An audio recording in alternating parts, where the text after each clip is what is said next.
Quando mergulhamos nas águas profundas da genealogia de Adão e Eva, as figuras de Caim e Abel emergem como faróis de uma narrativa ancestral. No entanto, além desses irmãos, cujas vidas pintam um quadro de fraternidade e conflito, existem personagens cujas histórias permanecem nas sombras. Hoje, iluminaremos as filhas de Adão e Eva, cujas existências são sussurros quase inaudíveis nas páginas sagradas. Quem eram elas? Quantas caminharam sobre a terra? Através de fontes como o Livro dos Jubileus, a Bíblia Sagrada e tradições antigas, desvendaremos o véu que cobre as filhas de Adão. Se a curiosidade acendeu uma chama em seu coração, deixe seu like e compartilhe seu pensamento. Embarque conosco nesta exploração, a saga oculta das filhas de Adão e Eva. Este é um capítulo raramente folheado, muitas vezes deixado de lado por teólogos e estudiosos e desconhecido por muitos que buscam sabedoria nas Escrituras.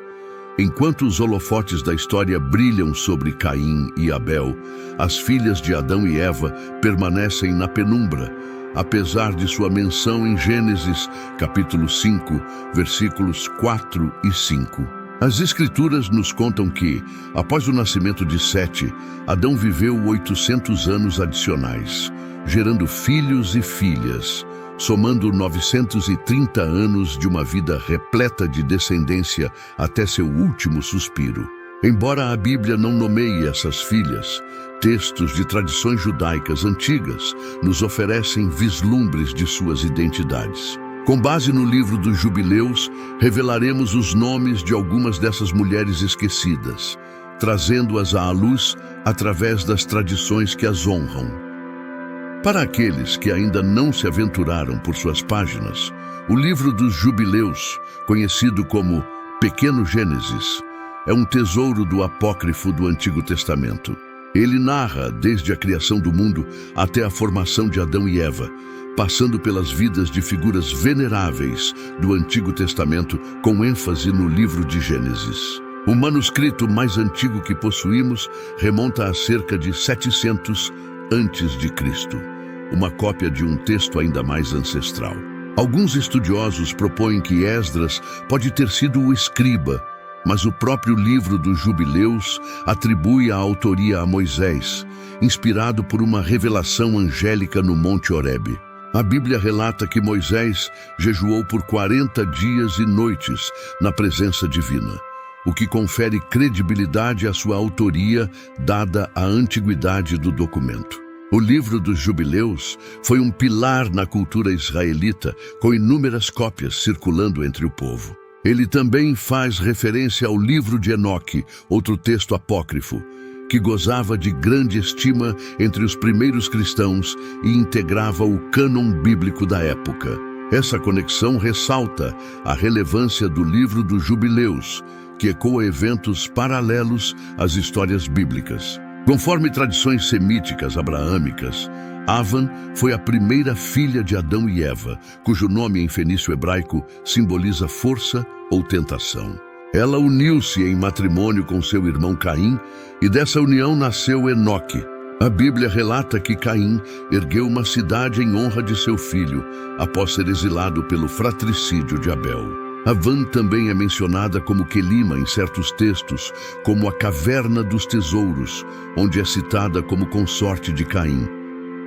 Azura, a segunda filha segundo antigas tradições semíticas, foi esposa de Sete, o terceiro filho de Adão e Eva, nascido após o luto por Abel. O nome Sete, em hebraico, sugere a ideia de compensação ou sucessão, pois ele foi acolhido por Adão e Eva como um presente divino em substituição a Abel. Sete é lembrado como um descendente virtuoso e devoto, e é através de sua linhagem que a narrativa bíblica indica a continuidade da adoração a Deus. Sua genealogia nos conduz a Noé, protagonista da epopeia do dilúvio. O Livro dos Jubileus nos oferece um detalhe intrigante. Azura, inicialmente esposa de Abel, após sua morte, uniu-se a Sete. Dessa união nasceu Enos, perpetuando a linhagem de Sete.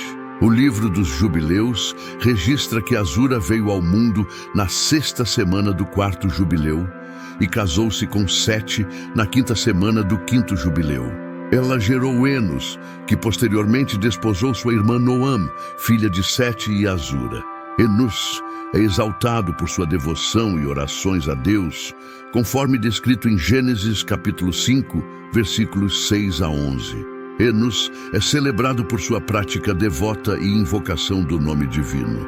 Gênesis 4:26 nos conta que na era de Enos as pessoas começaram a clamar pelo Senhor, evidenciando sua influência na propagação da fé entre os descendentes de Sete.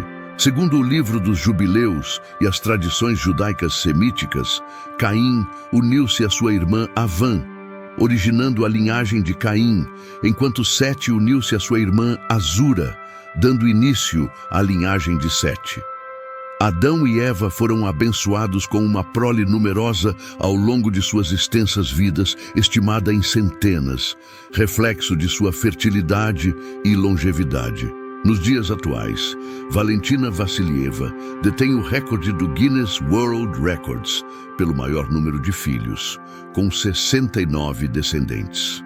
Eva, contudo, transcendeu todas essas mulheres em fecundidade, vivendo 900 anos e gerando uma vasta descendência, segundo a narrativa bíblica. Os filhos e filhas de Adão e Eva foram os pilares da diversidade étnica da humanidade, pois Adão e Eva eram de raça mista. Pesquisas de DNA mitocondrial confirmam que todos compartilhamos uma ancestralidade comum, fortalecendo nosso vínculo com Adão e Eva. E você, já conhecia a saga das filhas de Adão e Eva? Compartilhe seus comentários e sugira novos tópicos ou personagens das Escrituras para futuros vídeos. Agradecemos sua companhia até aqui.